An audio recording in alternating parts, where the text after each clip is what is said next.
हामिद साहब मुझे ये बताएगा, जो तीसरा दौर होगा आपको लगता है ये फ्रूटफुल साबित होगा? जुडिशियल कमीशन का कयाम को जो मुतालबा किया गया है पीटीआई की तरफ से, 9 मई हो या 26 नवंबर, गवर्नमेंट इसमें संजीदगी दिखाएगी?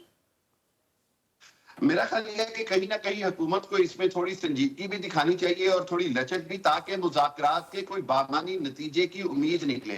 अगर तो हुकूमत वही बात है कि अपनी हरदर्मी में लगी रही, तो फिर तो इसका कोई मुज़ाकरात का नतीजा नहीं निकलेगा और ना ही मुज़ाकरात कामयाब हो सकती है। अभी तक जो इम्प्रेशन है उसके अंदर तो जरिया मुझे मुज़ाकरात के अंदर कामयाबी की फ्रंट एंड पे कोई उम्मीद नहीं है अभी तक। देखिए हाँ। सारे लेकिन कल की होने वाली मुलाकात के बाद आपको लगता है, क्योंकि मुलाकात नहीं करवाई गई तो वर्किंग डेज में नहीं करवाई गई तो इतवार की छुट्टी के रोज भी डियाला के दरवाजे खुल गए?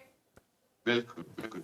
देखिए ये तो हमने हमेशा देखा है कि रात के 12 बजे अदालतें लग जाती हैं, छुट्टी के रोज जेल के दरवाजे खुल जाते हैं और जब फैसला आना हो तो किसी वक्त भी आ सकता है। तो पाकिस्तान में हर चीज जो है वो फुल ऑफ सरप्राइजेज है। लेकिन मुज़ाकरात के हवाले से जो दरपर्दा मुज़ाकरात हैं या जो इस्लामाबाद में जो कुछ चल रहा है उसके अंदर एक बात हम सब जानते हैं, और वो ये दरपर्दा मुज़ाकरात के अंदर अगर कोई कामयाबी या कोई गारंटी दे दी गई तो फिर मुज़ाकरात कामयाब होंगे। मैं बार बार ये समझता हूँ कि जिस तरह हुकूमती कुछ वुज़रा और कुछ अरकान जो हैं इन मुज़ाकरात को सबूताज करने की कोशिश करते हैं, ये सूरत पीटीआई के हवाले से लेकिन वो तासुरात भी जो है ना वो अक्सर पाकिस्तान मुस्लिम लीग नून के अपनी सीनियर रहनुमाई जाहिर कर देते हैं, ये कहकर कि उनका जाती फैसला हो सकता है, इसके ऊपर मुज़ाकराती कमेटी पर कोई असर नहीं पड़ेगा। मुझे हामिद साहब, मां सिवाय आज पीटीआई के कोई हुकूमती मेंबर भी ये बात करता हुआ नजर नहीं आया, ना उसका कोई इत्तेहादी, कि ये जो मामला है वो डील या ढील से जुड़ा हुआ है, जबकि बार बार पीटीआई इस चीज को निगेट कर रही थी, इस तासुर को जाहिर कर रही थी, चाहे बैरिस्टर गौहर हो चाहे सलमान अकरम राजा हो,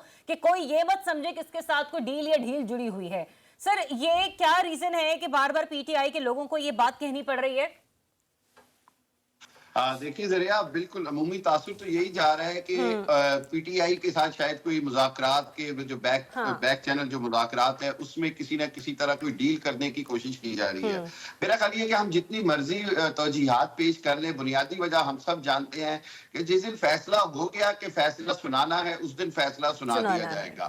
बाकी तो जो कुछ भी है वो मैं समझता हूँ कि कहानी का ट्विस्ट है, और वो ट्विस्ट ये है कि जी अभी जो है वो फैसला इसलिए नहीं सुनाया जाना कि शायद 20 जनवरी का इंतजार है, और हुकूमत की प्रेस कॉन्फ्रेंस से लगता है कि 20 जनवरी का बुखार है। कहीं ऐसे लगता है जैसे 20 जनवरी जो है वो पता नहीं उससे पहले कुछ करना लाजमी, और कहीं लगता है कि 20 जनवरी ही गुजारना मकसद है। मेरा ख्याल ये है कि टोटल जो सूरत हाल है, तोशा खाना 1 का रेफरेंस जो फैसला जिस तरह हुमायूं दिलावर साहब ने सुनाया, या और बहुत सारे एग्जाम्पल्स हैं, इंटरनेशनल एग्जाम्पल्स हैं जहां मुलजिम के बगैर मौजूदगी में फैसला सुनाया जाता है। जहां तक ये बात है कि जी जज साहब ने 11 बजे का टाइम दिया था, तो आपने ठीक वैलिड पॉइंट कहा कि भारत वो तो जेल में है और अदालत ही जेल में लग रही है, तो उसके अंदर तो टाइमिंग के हवाले से कोई इतना क्वेश्चन नहीं बनता। बुनियादी बात ये है कि मुज़ाकराती कमेटी से मुलाकात नहीं हो पा रही, ठीक है, कोर्ट के ऑर्डर्स के बावजूद उन्हें उनकी फैमिली नहीं दे, सर अब हुई है ना जाके, वो भी 10 रोज के बाद, ठीक है ना, तो मतलब कैसे फिर वो मतलब शख्स खुद तो निकल के नहीं ना पहुंच सकता रिक्शा करवा के या टैक्सी पकड़ के? बिल्कुल ऐसी है, बिल्कुल ऐसी है। और मैं ये समझता हूँ कि जज साहब ने अगर फैसला लिखा हुआ है और फिर भी नहीं सुना रहे, तो कहीं ना कहीं कोई वजह है जिसकी वजह से नहीं सुना रहे, लेकिन ये गलत रिवायत है। मैं समझता हूँ कि मैंने पिछले 1-2 प्रोग्राम में भी कहा, इससे अदलिया का जो वक़ार है, जो अदलिया की रेपुटेशन है, वो मज़ीद खराब होती है।